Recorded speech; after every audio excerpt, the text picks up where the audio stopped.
As we've been covering, Hamas officials say that they have accepted a ceasefire deal proposed by Egypt and Qatar. Shortly after Hamas accepted the proposal, Israel proceeded with airstrikes in Rafah, saying the deal was, quote, far from meeting its demands.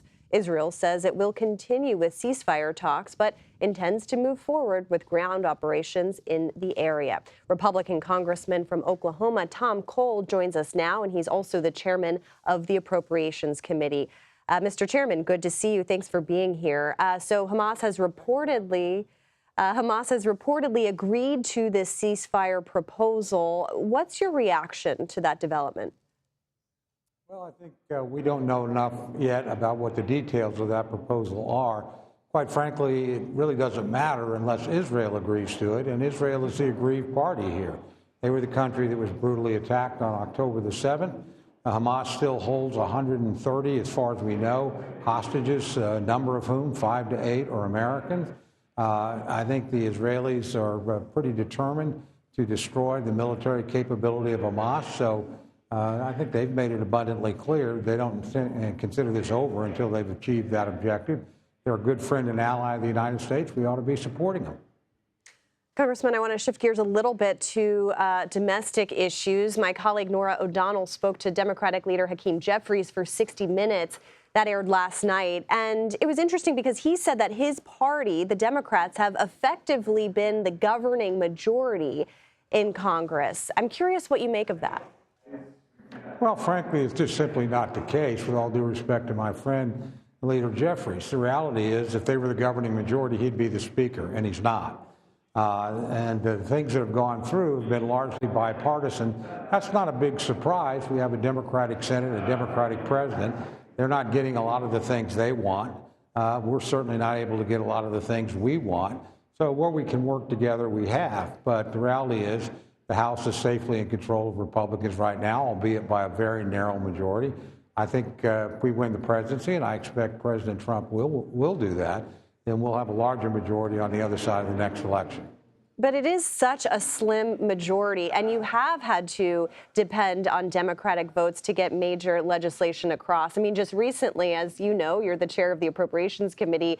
We were championing that foreign aid coming across. That was helped by Democrats. You also were the deputy whip of the Republicans. You know how to count votes. I'm curious how important in this slim majority have Democrats been in getting things done in this Congress?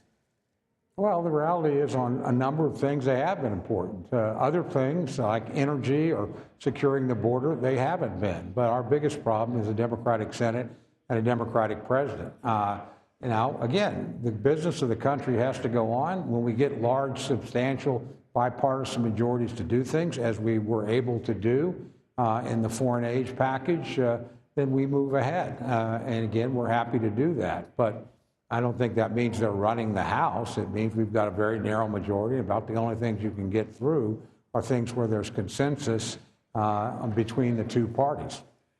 There's also been some intra-party fighting, as you are well used to. Speaker Mike Johnson today met with Marjorie Taylor Greene. Of course, she is threatening to move forward with these efforts to push him out.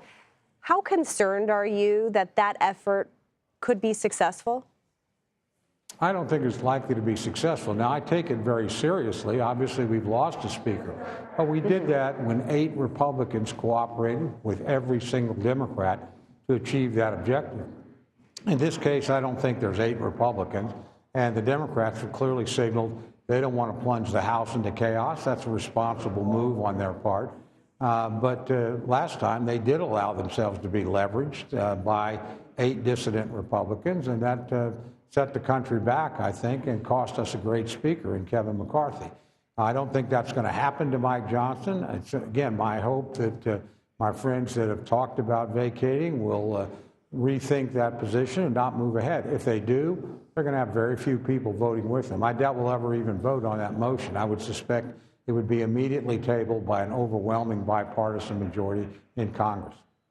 This idea, though, of kind of the fragility of the conference, just given that slim margin and these repeated attacks on Johnson's position, does that have any effect on your ability to govern between now and Election Day?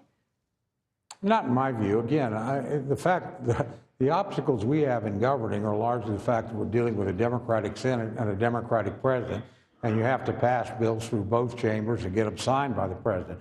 We don't have the ability to override a presidential veto, and obviously we don't control the Senate. So it narrows the options. This is a majority that can stop things from happening. We stopped the Democratic spending spree domestically on things like the American Rescue Plan and the much misnamed Inflation Reduction Act. Again, we've been able to push our ideas over to the Senate, things like H.R. 2, the toughest border security plan ever, things like a plan for energy independence that emphasized fossil fuel. Now, again, we don't control the Senate, so our bills aren't brought up over there. But coincidentally, a lot of things they do aren't brought up over here. All right, Congressman, we will see what the elections yield and whether, in fact, that majority expands. But we are also thinking of you and your state in Oklahoma with these tornado warnings and recovery from the last one. So thank you very much for joining us. Thank you.